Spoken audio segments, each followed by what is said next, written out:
Thanks for joining us tonight at 6. I'm John DeLuca. And I'm Tiffany Murphy. It's been a little slow going in New Bedford, with many voters already thinking ahead to the general election. ABC 6 News reporter Josh Kerman joins us now live from New Bedford, where he is hearing from voters. Josh? Tiffany, quiet has really been the word of the day here in New Bedford. Now, we did see a bit of a rush right around the time people would be getting off work, coming out to place their primary ballot votes, but it has been quiet across the board at the polling places we visited. Now, Super Tuesday today isn't expected to, or won't, decide this year's race, but by tonight, we should have a clearer picture of what we'll see come November. And we've seen similar results really in both parties, with President Joe Biden posting a shutout across the Democratic primaries and Donald Trump nearly sweeping the Republican races outside of a recent loss to challenger Nikki Haley in D.C. Here in Massachusetts, there are 40 delegates available for the GOP and 92 for the Democratic Party.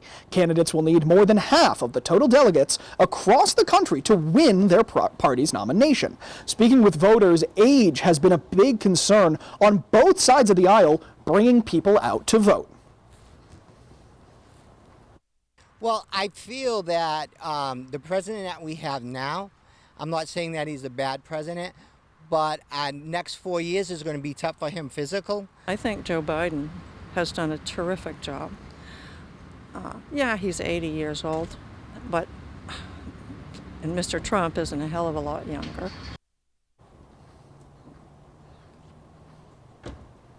One of the other driving factors for voters telling me is their civic duty just to come out and vote in a primary election. Now, polls are open here until 8 p.m. Then that count gets underway to determine tonight's winner. It's important to know, since this is a primary election, you'll be required to vote for the candidate in whatever party you're registered.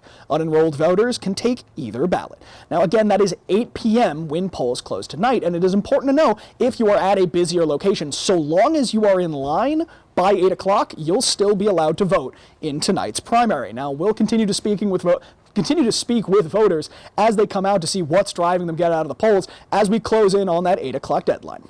Live in New Bedford, Josh Kerman, ABC 6 News.